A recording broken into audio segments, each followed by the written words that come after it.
Hello, ladies and gentlemen, friends and family, and everyone. I hope you're doing great today.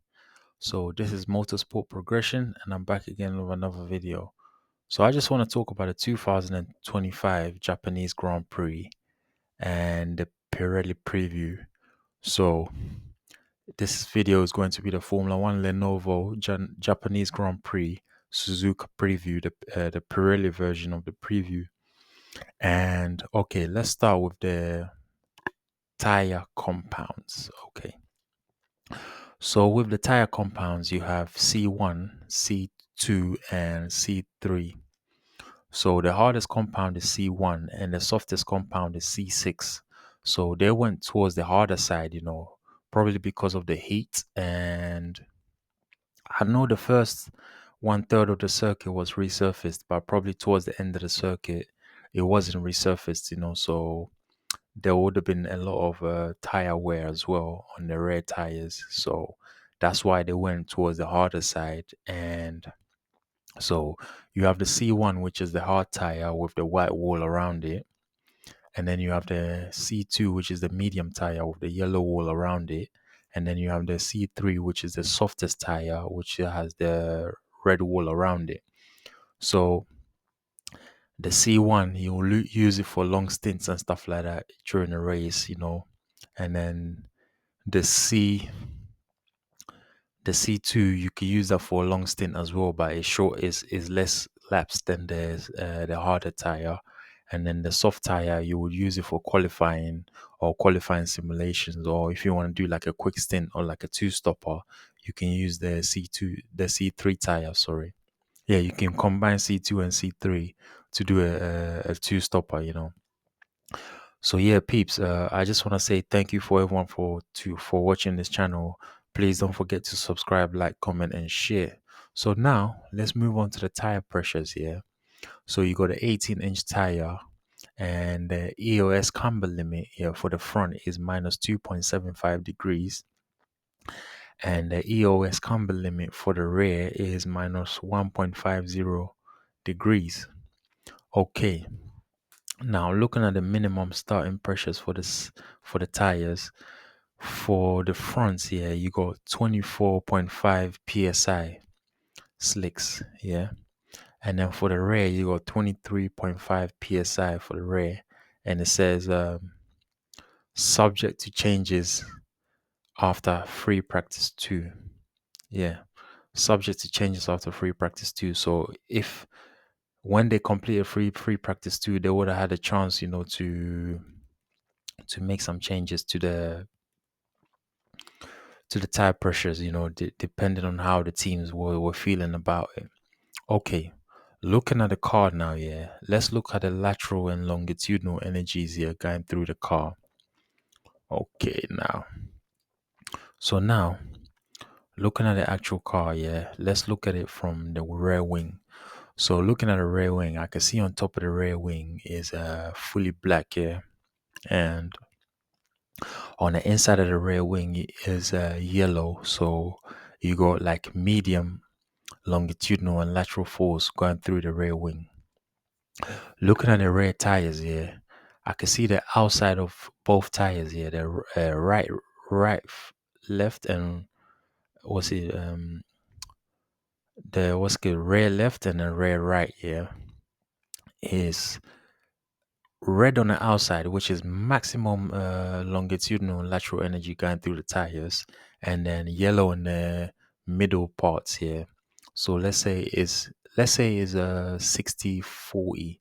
So 60% red, maximum pressures and energies going through the tires, and 40% medium energies and going through the tires. So it shows you that the rear tires on this track takes a lot of a beating, and it's probably because of the heat as well, and the quick nature of the track as well. You know what I'm saying? So that would contribute to the wear and tear on the tires, the rear tires as well. And also you need traction out a few of the corners, like the final chicane. You need traction there. The hairpin, you need good traction there, and yeah, and one of the long corners as well. You will need some good traction there. Okay, looking at the looking at the car, yeah, I can see from the side pods, underneath the side pods here, the right side and the left side is all yellow, and all the way coming up to the nose cone of the car and the front wing, actually the makeup of the front wing, the nose cone part, yeah, is all yellow. So, it's got a medium, energy is going through those sections, yeah. And then I'm looking at the end plates as well. The insides of the end plates are yellow as well, and the two top slots on the front wing as well is yellow. So it's showing you that there's minimum pressures and energy is going through those parts of the front wing. And then the two bottom sides of the front wing is all blacked out. So so that's what Pirelli, that's what they see, that's the energies that they see on the car. So the section that's totally black, maybe they cannot put what's the name, a correct what's the name, energy is going through those sections. And I can see in the wishbones as well, yeah, is all black here. So that's showing you that as well. So yeah, moving on to the front tires, I can see that the outside of the front tires is red, so that's maximum pressure is going through the outside of the front tires, because you got a few right turns and then a few left turns as well, and the middle part is green. So the minimum energy is going through the front tires in the middle part of it. So I would say 60% red and then 40% green. So that's showing you that most of the energies here, longitudinal and lateral, going through the front tires, is affecting the edges of the tire, So the middle of the tire take a little bit of a breather. So yeah, that's showing you that there. So yeah, that's the longitudinal and lateral energies going through the car, as you can see in the image above. Okay, now let's go to the circuit here. Let's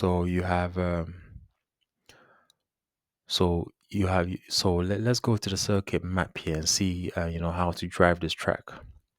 So you're coming into turn one from the final chicane here. Turn one, you're carrying speed into turn two.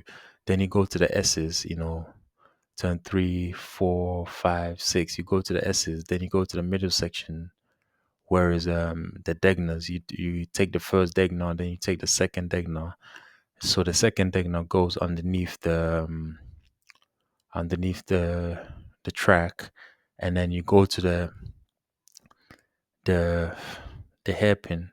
You're gonna take the hairpin, then you driving all the way along into sector two, yeah, and then you take the final you take another fast corner while you're onto the back straight. So the back straight, driving all the way passing 130R, where the track crosses itself, yeah, on top of the Dagners, and then you come to the final chicane, which is sector three. Then back onto another lap. So it is a driver's track. It's quite difficult. It's quite difficult to navigate, but once you do some practice and get a hang of it, it's not that difficult. So the number of laps is 55. The race distance is 307.471 kilometers. Yeah. The circuit length is 5.807 kilometers. Yeah. And the lap record is 1 minute 30.983 seconds. Yeah. From Lewis Hamilton in about 2000 and I think it's 2019. Okay, now, so let's go to the circuit information here. Traction, you have 3, yeah. So the track is a medium on traction, so you will get some good traction, but not excellent traction. You will get reasonable traction, 3 out of 5. So asphalt grip is 4, yeah. So So asphalt grip is 4. So it says the frictional force or adhesion between a vehicle's tires and the asphalt road surface. So the grip between the tires and the road surface here is quite good, throughout the lap. So it's 4 out of 5. And then asphalt abrasion is it says the wearing away or deterioration of asphalt pavement surfaces due to friction or rubbing against other surfaces such as vehicles, tires, or environmental factors.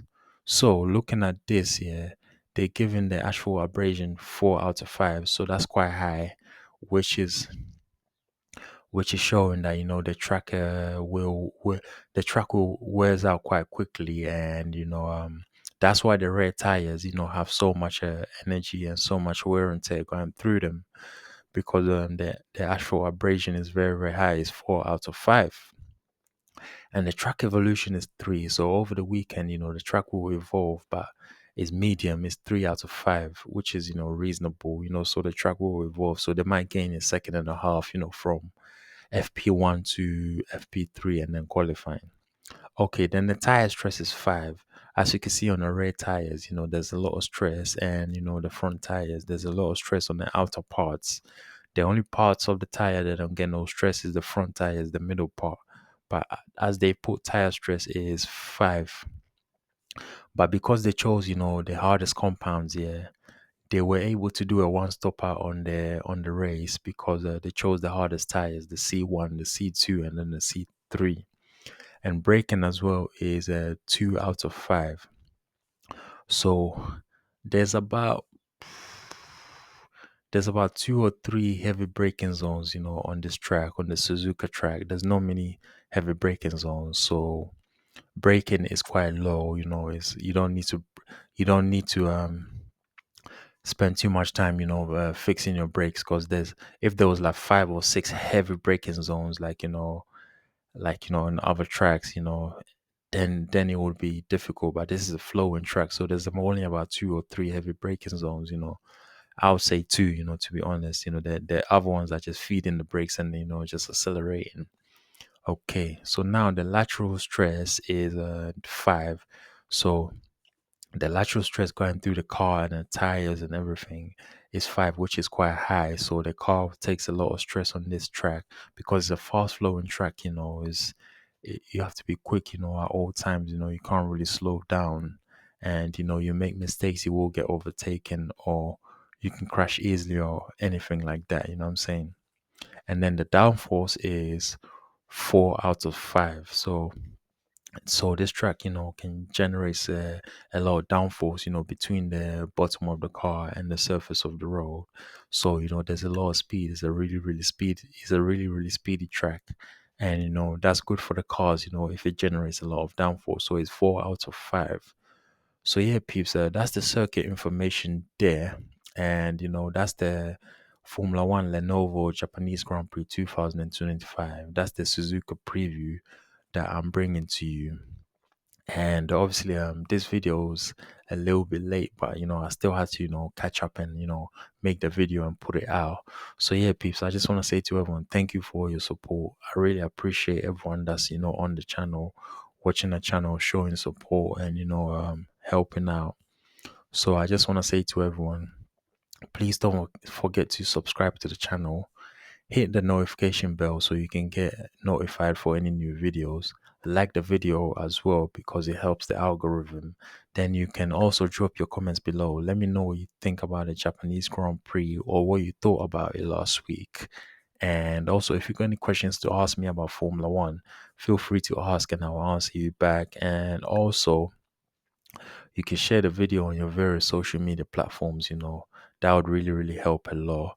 And also, you can click on another video, to check out more content on the channel, because there's loads of content on the channel, and you can always come back to the channel, to check out more videos. So yeah, peeps, I just want to say thank you to everyone, and I'm gonna wrap it up here, and on to the next one. Thank you.